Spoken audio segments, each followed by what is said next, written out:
Hello, beautiful people. Welcome to yet another episode of the show. It is Her Moment, and I am Asha Kolsum. Of course, our hashtag is hashtag Her Moment, streaming live on our social media handle, which is at Rico TV Uganda on Facebook.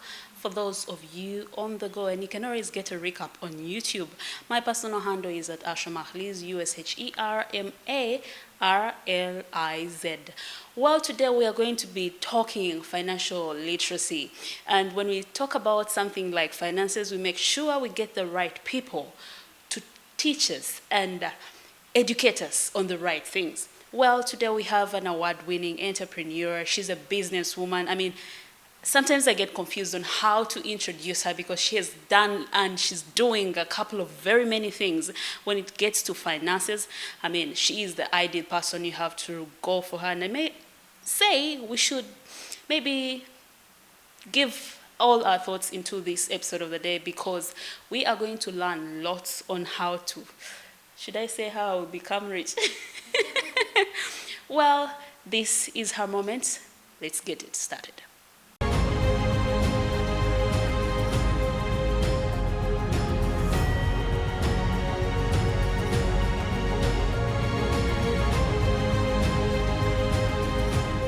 You are watching Her Moment. Welcome to the show, Jeanette. Thank you very much. Thank you, Asha. I may say this is the first time she has been on the show, the first time I don't know, I'm not certain. You could have seen her on record television. And for that saying that I'm not certain and sure of how to introduce you like, okay, Jeanette is this and this. No, I really don't want to make any mistake.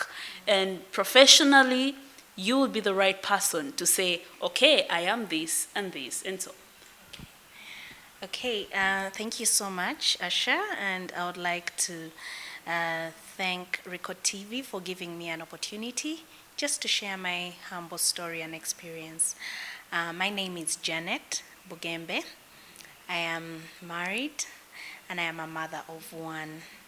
I am a banker by profession, but I'm a businesswoman. Should I say by accident? Not by accident, but by choice. And I started my business career when I was a little bit younger. And through my journey, I got a lot of experience. I got a lot to learn. And today, 16 years down the road, I've been able to teach people different aspects of life, including entrepreneurship, financial literacy. I teach sales and marketing because that is my strength.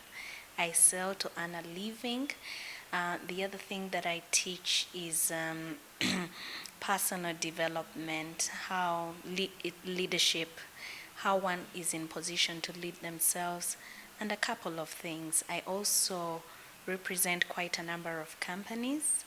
I sit on boards of a few, and I'm privileged to represent the young women in business on several forums like the African Union, and I've also had engagements to speak both at a national and global level, sharing people my humble experience.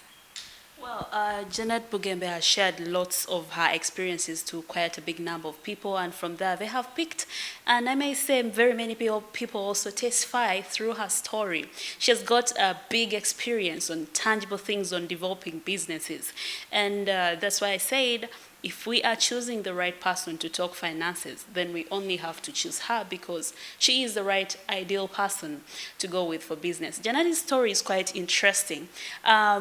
I would want us to share the story of your growth. Did you see this come? When you talk about when you walk into big companies and you talk about Jeanette, everyone say, okay, that lady, that female, who became rich at this age, who did this at this age, or she's got this. So it's quite interesting how that would turn someone's page out there. Okay, interestingly, the question is, did you see this coming? No, I didn't see this coming, but I also believe in being in the right place, the right time will come. So the reason I started out was because I wanted to keep myself busy during my long vacation. I wanted to do something where I could earn some money. And even when I continued to campus, I could be in position to fend for myself, never to ask my parents for money. So that is when I got an opportunity in sales where I was being paid a commission for selling very high quality cleaning products on behalf of an American based company. So that is where my experience started. I can say that I invested a lot in learning, and I would like to also encourage the viewers out there that if you want to become healthy, study health. If you want to become wealthy, study wealth. If you want to become a very influential human being on this planet, you need to work on your personal development. So because of that time that I invested, I started growing slowly by slowly, and of course, as being paid a commission to how much business I was bringing. And of course, that prompted me to go out there and look for people who are very good in this field. I made them my friends because they always tell us that we are an average of the 5 people we are always spending our time with. So if you know somebody who is very good at something, you need to look them up. You need to ask them, but how do you do it? Because they are the best people to show you how. So as I grew up, I remember by the time I finished my course at the university, instead of being in the thousands of youth who are out there blaming the government, I decided let me go into business full time because it's something that I had done part time.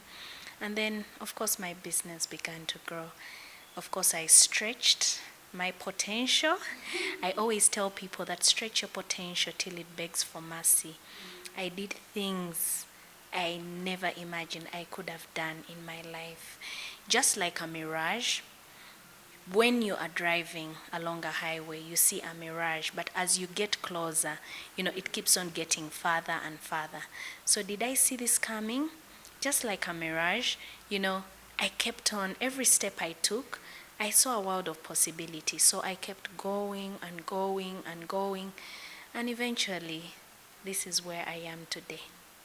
Well, very many people out there could always think, okay, we've had stories of people say yes. Like you say, just like a mirage, every time you get, it goes farther and farther and you keep yearning and pushing for something better. Very many people have gotten challenges in seeing this a long term and they give up. Did you ever meet that? Oh, yes. Did I want to give up? No, I didn't want to give up. I just thought that that was a springboard. But one of the things that I always tell people is we have what we call the 10,000 hour rule. If you want to become very good at something, if you want to become a master at something, you need to spend 10,000 hours, trying to do the same thing over and over again. It could take you 3 years to accumulate the 10,000 hours. It could take you 10 years. I think for me it took close to about 8 years for me to become a master at what I was doing. So I would like to encourage us, many people, especially in Uganda, young people, we are said to be the most entrepreneurial country, but many businesses do not live till their first birthday. So why is it so? Because people give up. And I want to tell you that if you're ever going to achieve anything in your life, you need to have a never give up spirit. So I would like to encourage everybody out there that when you start out something, sometimes when things go wrong, that is the price you have to pay for you to learn. Yeah? And maybe, have I done some things and they have failed? Oh, yes. But having the spirit of not giving up is really, really, really important. Will things go sour? Oh, yes, they've gone sour quite a number of times. But I can assure you that in life, there are no losses, there are only lessons. Well, a story told, lessons learned. Someone out there would want to know, I mean, how much and How did you start? From what amount of money did you start? Yes, you're aggressive, you're this young lady in her vacation, and she feels like, okay, when I'm going to campus, I need to have money by myself, I need to do this. Someone would want to know, how much was that? How did it start? And the connection you had with such a company, it's not a local company, but how did you convince those people that, look, I'm rightfully the person you're looking for? Okay. Many people think that to start a business, you actually need capital. And we all know that the word capital comes from the word capitas, which simply means your brain. Um, I would say that for you to start a business, you could have an idea, you could have a service, you could have a product. You don't necessarily need money. Okay? One of the principles that I'm going to share with you that you can use is to start with what we call other people's money. Personally, because I did not have that, what people call capital, I started by building trust with people who I used to convince to give me money to go and make purchases on their behalf, and I had to deliver. Well, that's one of the things that beats very many, the trust issues. When we talk about business, everyone will like, okay, trust issues, which is a big and major problem to very many. I think I'm going to cut it there. We go for a short, quick commercial break. But when we do return, Jeanette's story continues.